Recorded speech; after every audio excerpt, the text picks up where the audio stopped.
De retour sur le plateau de Citizen Télé. Bonjour Bertrand. Bonjour Katia. On est ravis tous les mercredis de te retrouver. Tu nous parles de quoi aujourd'hui? C'est quoi ce petit truc que tu as sur la table? Aujourd'hui, on va parler d'un tubercule. Le tubercule le plus connu, c'est la pomme de terre. La pomme de terre. La pomme de terre, oui. Et t'as tout plein de choses à nous dire sur la pomme de terre. Il y a beaucoup de choses à dire. Oui, je sais pas si en un quart d'heure on va y arriver, mais en tout cas, oui. On va faire vite. Alors avant, bien évidemment, vous avez rendez-vous avec votre jeu Thalasur. Alors pour ce mois-ci, la question, la thalassothérapie est-elle remboursée par la sécurité sociale? Jingle, Fabrice. Thalasur Ouistreham, votre institut Thalasur prend soin de votre bien-être. Vous allez, si vous avez la bonne réponse, gagner une journée de thalasso au centre Thalasur Thalassothérapie de Ouistreham. Pour cela, votre réponse sur l'adresse mail jeu@citizentv.com. Voilà, c'est un beau cadeau pour vous. Ça fait du bien la thalasso. Alors Bertrand, la pomme de terre. Oui, mais la avant ça, mythique pomme de terre. Oui, mais avant de parler des pommes de terre, je vais te proposer de te rendre au lycée horticole d'Ancan, l'Institut Le Monnier, qu'on appelle l'Institut Le Monnier. Rencontrer Martin, je t'en dis pas plus, hein. Voilà, c'est parti. Il va, regarde. Effectivement, alors je vais vous présenter sous un beau soleil Martin qui est en première année de BEP à l'Institut Le Monnier à Caen. Alors Martin, bonjour. Bonjour. T'as quel âge?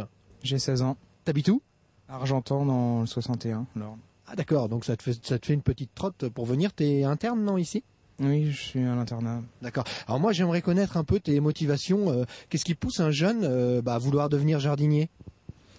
J'aimais bien être à l'extérieur, le contact de la nature, un peu tout. D'accord, donc la nature, puis t'es un peu physique aussi, non? Oui, j'aime bien aussi travailler physiquement. D'accord, écoute Martin, maintenant ça va être à toi de jouer parce que tu vas nous présenter les matériaux, les différentes pierres qu'on va pouvoir mettre au jardin en travaux paysagers. Alors je t'invite à avancer.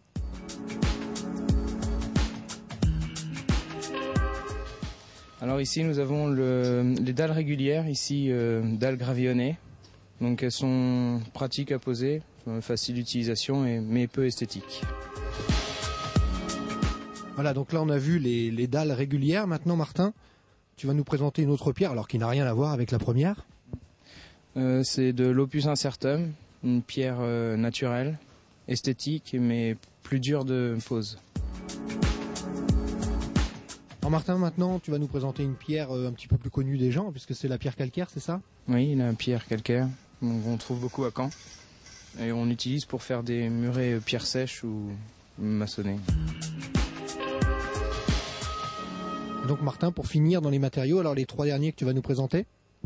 Les gros pavés, les petits pavés, les pavés autobloquants, faciles de pose et peu chers.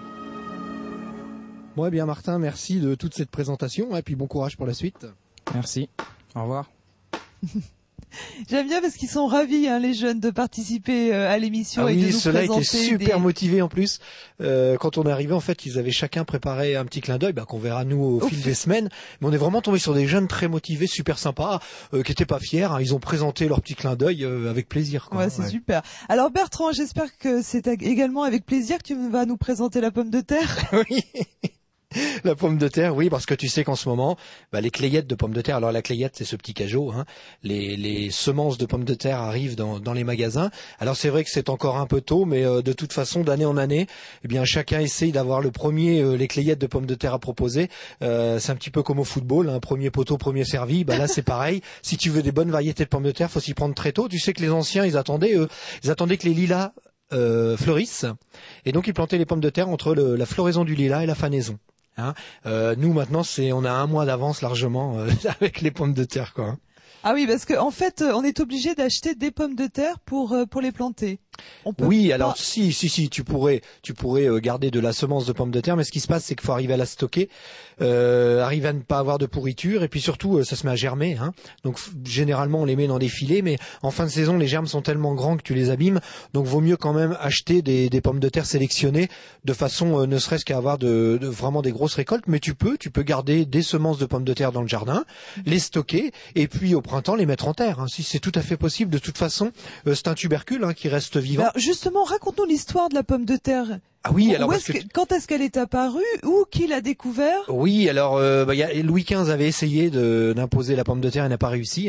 Il y avait des bruits qui couraient parce que la pomme de terre est une solanacée, même famille que la mandragore par exemple. Donc on disait qu'elle donnait la lèpre. Alors tu imagines ce que ça donnait à cette époque-là. Donc personne voulait y toucher cette fameuse pomme de terre.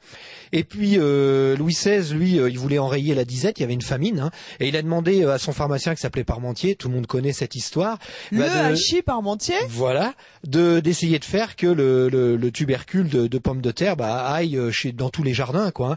Alors ce qu'ils ont fait, puisque tout le monde avait peur d'y toucher, ils ont planté des champs de pommes de terre et ils les ont fait garder par des soldats en armes.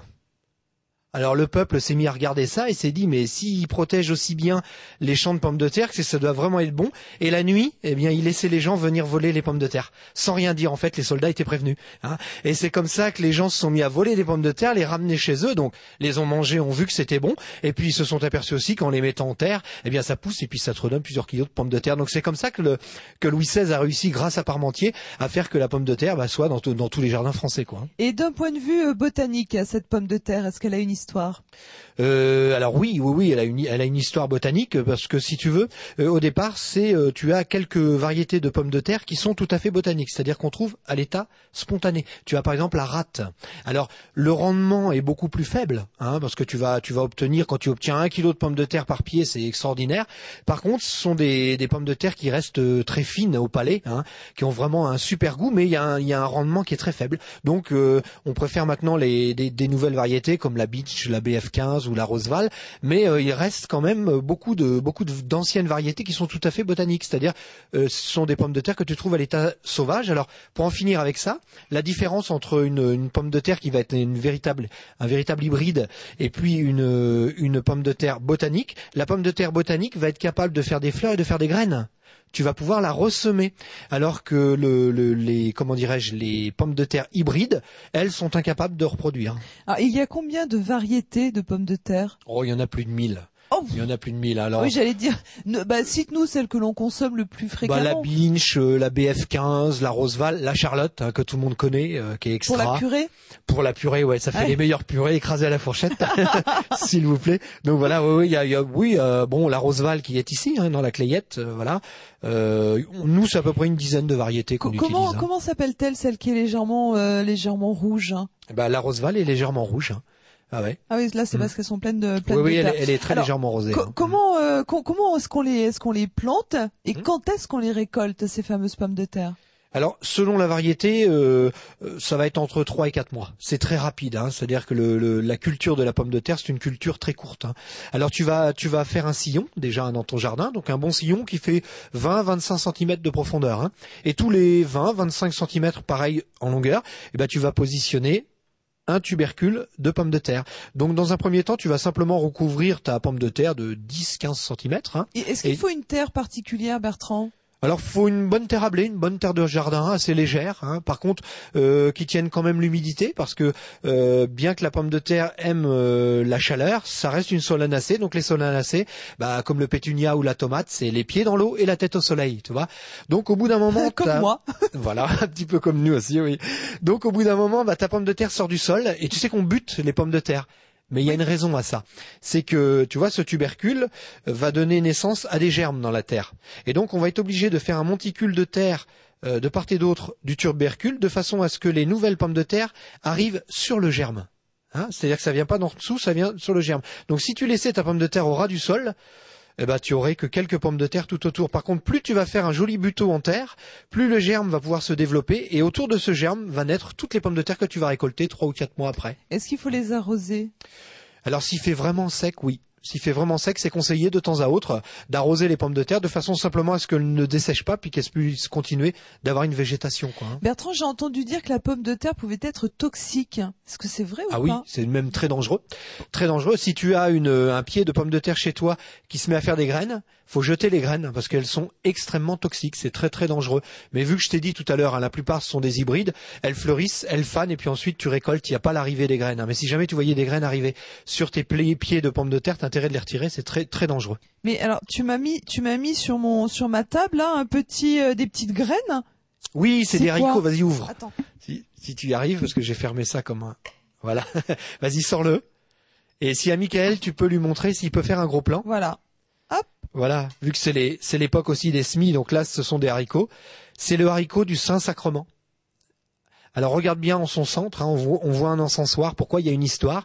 C'est-à-dire que les soldats allemands passaient dans les villages et ramassaient tout ce qui était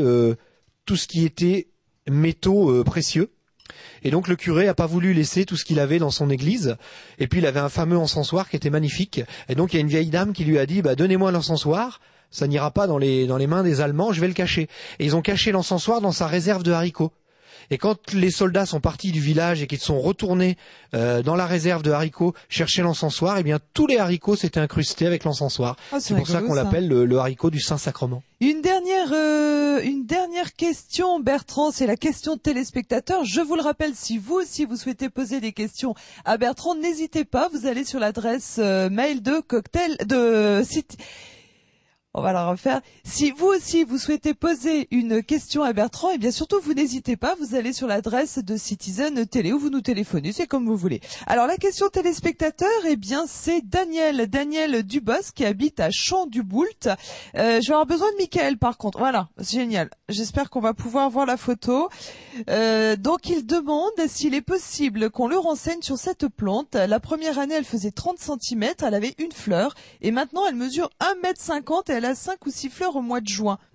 Il s'inquiète. C'est superbe, hein, c'est un arôme. Non, faut pas s'inquiéter, c'est une bonne nouvelle. C'est un arôme de Palestine, hein, donc ça monte à 1,20 m, 1,50 m et ça fait des fleurs absolument somptueuses. Et on n'a pas besoin de la couper, de la tailler. Ça disparaît l'hiver et ça renaît à la fin de l'hiver. Ça refait du feuillage et ensuite ça fleurit, quoi. Ah bah super. Merci Bertrand. On se retrouve mercredi prochain. Avec plaisir. Salut Katia. Je vous souhaite une très très belle soirée à tous. On se retrouve nous demain à 18h30. Ciao.